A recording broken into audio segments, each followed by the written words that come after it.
मई में होने वाली पाक भारत जंग है और जिसका जिक्र, जिसका चर्चा हर सू हो रहा है। अब अमेरिकी कांग्रेस में एक रिपोर्ट पेश हुई है, उसको कैसे देखते हैं आप? बहुत शुक्रिया आप दोनों को। अस्सलाम वालेकुम। मेरे ख्याल में दिस इज द लॉस्ट या कहें नेल इन द कफन of the so called India का जो कंसेप्ट था द नेक्स्ट सिक्योरिटी प्रोवाइडर, जो कांग्रेस को जो रिपोर्ट पेश हुई वो वहाँ पे उनके साथ एक समझ ले बहुत बड़ा हाथ हो गया है। और ये एक ऑफिशियल रिपोर्ट है जो कांग्रेस के सामने इनपुट लेने के बाद जो है अथेंटिसिटी के बाद ये पेश की गई है।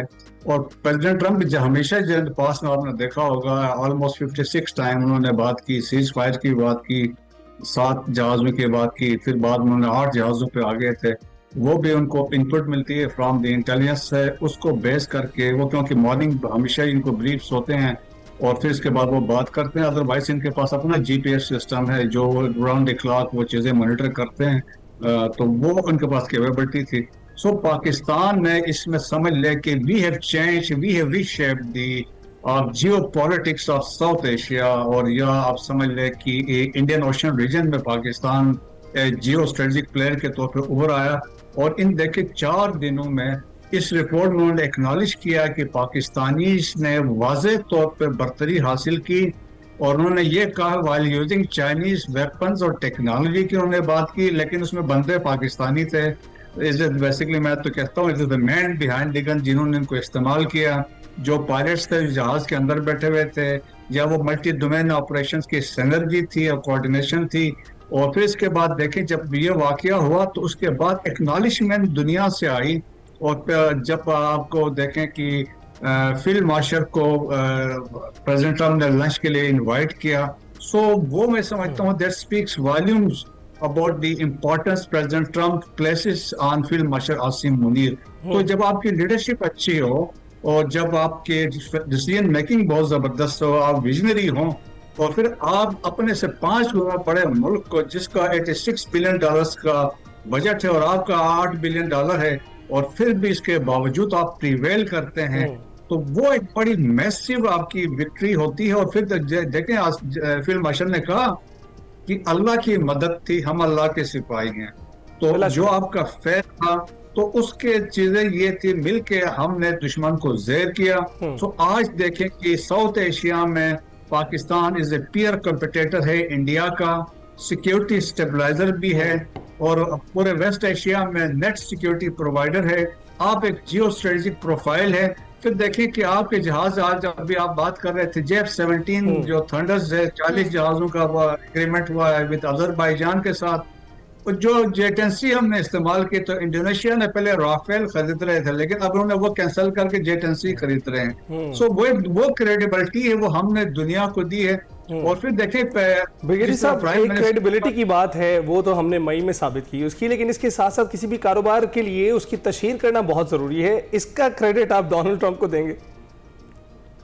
यकीनन देखें डोनाल्ड ट्रंप ने तो बिल्कुल, देखें कि दुनिया में जो बहादुर लोग होते हैं, बहादुर कौमें होती हैं, उनको लोग उनकी पजीराई करते हैं। अगर आप देखें कि कुछ नहीं करते हैं, आपके स्टैंडिंग कोई नहीं है, तो कोई आपको नहीं पूछेगा। आपने डिलीवर किया, अपने से बड़े दुश्मन को ज़ेर किया, 4 दिनों में ज़ेर किया, और इसके बाद एक्नॉलेजमेंट दुनिया भर ने की, तो इसके बाद से फिर आपको accordingly president Trump, that's why वो कहते हैं ना कि मैंने सीज फायर करवाया, तो फिर इधर से भी एक कंक्लूजन ड्रा होती है। बिल्कुल पाकिस्तान ने रिक्वेस्ट नहीं की, इंडिया दौड़ा गया अमेरिका के पास, लेकिन पाकिस्तान को कोई डरा नहीं सकता है। ये मतलब है कि नोबडी कैन फोर्स पाकिस्तान। तो पाकिस्तान ने जब अमेरिकन ने कहा कि सीज फायर, तब किया, इंडिया के कहने पे नहीं किया। अच्छा ब्रिगेडियर साहब, ये जो एक एपिसोड मई में हुआ, keeping that in mind, Donald Trump एक बार फिर से बता चुके हैं, उन्होंने बताया कि भारत प्लान कर रहा था पाकिस्तान पर अटैक करना उसके बाद। तो आपको लगता है कि जो कुछ हुआ उनके साथ, जितनी शर्मिंदगी का उन्हें उस वक्त सामना करना पड़ा, उसके बाद दोबारा से अटैक करने की गलती वो कर सकते हैं या सोच सकते हैं ऐसा? बिल्कुल भी नहीं। देखें कोशिश उनकी, या उन्होंने एक आइडिया उनके जहन में जरूर था, that's why false flag operations की तरफ गए हैं। ऑपरेशन महादेव वाला उन्होंने किया था, जिसमें कश्मीरियों को कुछ कस्टडी से निकाल के लाया, उनको मार के वेपन्स बरामद करवाया, कहा पहलगाम से लिंक है। एजाज मल्ला को आपको याद है एक्सरसाइज त्रिशूल में उसको यूज कर रहे थे, लेकिन उसको भी हमने आपकी इंटेलिजेंस एजेंसी ने प्रीएम्प्ट कर दिया था। तो लेकिन उनमें इतनी वो अभी समझ लें कि वो अहलियत नहीं है कि अब पाकिस्तान के खिलाफ कि कोई एक नई जाहियत करे, मिस एडवेंचर करे, क्योंकि कोई एडिशनल चीज या कोई चीज नहीं आई है। अब दावे उन्होंने बहुत किए हैं कि 17,000 करोड़ का हम वेपन्स इक्विपमेंट खरीद रहे हैं, एक सुदर्शन चक्रा, एक एयर डिफेंस सिस्टम का कंसेप्ट लेके आए हैं जो 2035 तक होगा, और बाकी बहुत सारे वेपन्स इक्विपमेंट्स ले रहे हैं। तो उससे और इजराइल के साथ टेक्नोलॉजी की बात हो रही है, वो वहां से सिस्टम लेंगे, फिर जॉइंट प्रोडक्शन की बात हो रही है। लेकिन देखें कि कोई आप मिस एडवेंचर करने के लिए भी आपको ग्राउंड में सिचुएशन होनी चाहिए, बिल्डअप होनी चाहिए। आप ऐसे मुंह उठा के कर नहीं सकते। लेकिन पाकिस्तान ने बड़ा वाजे किया है, ISPR ने चंद हफ्ते पहले वाजे तौर पे कहा था अगर कोई मिस एडवेंचर इंडिया करता है तो इस दफा हम ईस्ट से मारना स्टार्ट करेंगे। That means we will start hitting India from Arunachal Pradesh से मारते हुए आएंगे टुवर्ड्स राजस्थान, और we can hit India across India. कोई इंडिया का ऐसा नहीं है, लक्षद्वीप जो है, निकोबार एंड अंडमान आइलैंड्स तक हम मार कर सकते हैं इनके। So that is our capability. Indians को पता है हम कुछ क्या कर सकते हैं। बिल्कुल देखिए बयान में मखसूस मार्केट जिसमें तो हमने 5% भी अपनी कैपेबिलिटी शो नहीं। सिर्फ हमें इस बात का ख्याल नहीं रखना कि वो हमारे हमसाए हैं, उनको भी इस बात का ख्याल रखना कि हम उनके हमसाए हैं और हम उनकी एक एक कोने तक पहुंच सकते हैं। बिल्कुल आप ठीक बात करें। ब्रिगेडियर साहब, इसके साथ साथ जो दुबई शो था कितना कामयाब रहा पाकिस्तान के लिए, आप क्या समझते हैं?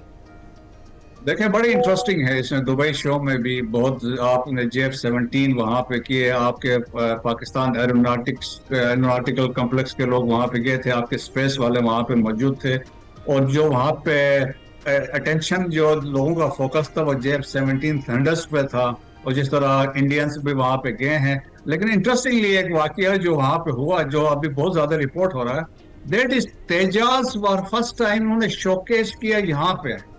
अभी तक इंडियन एयरफोर्स को नहीं दिया, उन्होंने हैंड ओवर नहीं किया है, और उनके एयर चीफ AP सिंह तो बहुत चीखता रहता है कि मुझे तेजाज नहीं मिले। अब उसमें ये हुआ कि तेजाज को देखा गया, पिक्चर्स और वीडियोस आई हैं कि दे वर ड्रिपिंग ऑयल। तो उसको फिर देखा कि जो उनके टेक्नीशियंस थे वो ड्रिपिंग ऑयल को they were trying to catch with sharpers के साथ, और शार्पर्स को यूज करके उनको कंटेन करने की कोशिश कर रहे थे। तो उससे क्या मतलब मैसेज मिल रहा था कि इनके टेक्नीशियन या इनकी हैंडलिंग कैसी है उस जहाज के। फिर जहाज की और रेपुटेशन थी कि वो भी स्टेक पे आ गई कि इस जहाज की अभी से ये हालत है जो आपने एक मॉडल के तौर पर लेके गए थे, वहां पे ये हुआ। सो रेपुटेशन भी उनकी खराब हुई है, और उससे आपको लगता है कि प्रोफेशनलिज्म कहाँ पे होता है।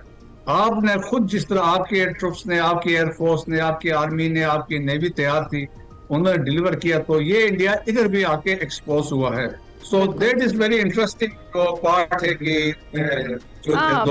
एक साइड पर इंडिया इस तरह से एक्सपोज हो रहा है और दूसरी तरफ पाकिस्तान माशाल्लाह से मजीद तरक्की कर रहा है। सफारती महाज पर जो हमारी कामयाबियां हैं वो, और फिर जो दुबई एयर शो का हम जिक्र कर रहे हैं उसमें जिस तरीके से इंडियन पायलट्स जो थे वो पाकिस्तानी पवेलियन आए और फिर उन्होंने पिक्चर्स ली, वहाँ पर सेल्फियाँ भी लेते रहे, और जो हमारे दोस्त ममालिक हैं उनके साथ MOUs पर दस्तखत हुए। इस सारी सिचुएशन को आप कैसे देखते हैं? हमारी एयरफोर्स को सेकंड टू नन है। This is what Quaid-e-Azam Mohammad Ali Jinnah ने कहा था 48 में। तो उसमें अभी ये है, देखे कि 27 फरवरी 2019 को भी आज ही के हमारे जो पायलट्स थे उन्होंने साबित किया, और दिन के रोशनी में हमने 2 जहाज उनके गिराए। एक कश्मीर में आगे गिरा, एक इंडियन इलीगल जम्मू कश्मीर में गिरा।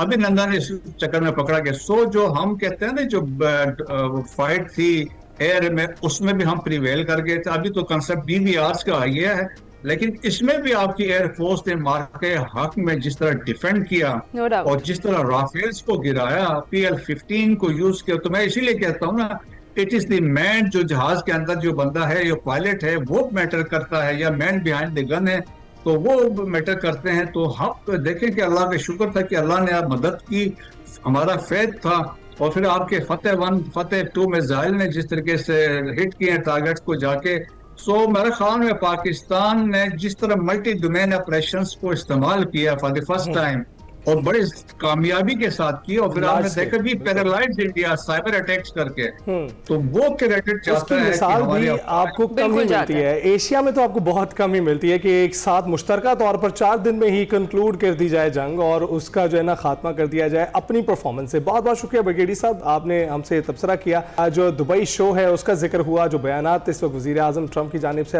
वज़ीर आज़म हमारे और ट्रंप अमेरिकी सदर की जानिब से दिए जा रहे हैं, उन दोनों पर भी तज़किरा हुआ। लेकिन खास बात यह है कि 2025 जो है वो पाकिस्तान के लिए ना सिर्फ सफारती महाज पर बल्कि जंगी महाज पर भी एक बहुत अच्छा साल जो है वो रहा है, और उसकी जो अब इस वक्त नुमाइश जारी है दुबई एयर शो में, वो भी नाजरीन के लिए हाजिर है, जिसे भारतीय फ़िज़ाइया के जो एहलकार हैं वो भी देखने के लिए आ रहे हैं। तो आप भी देखने ज़रूर जाइएगा अगर आप दुबई में हैं और आपका जाने का इरादा है। अभी हम जाएंगे ब्रेक पर।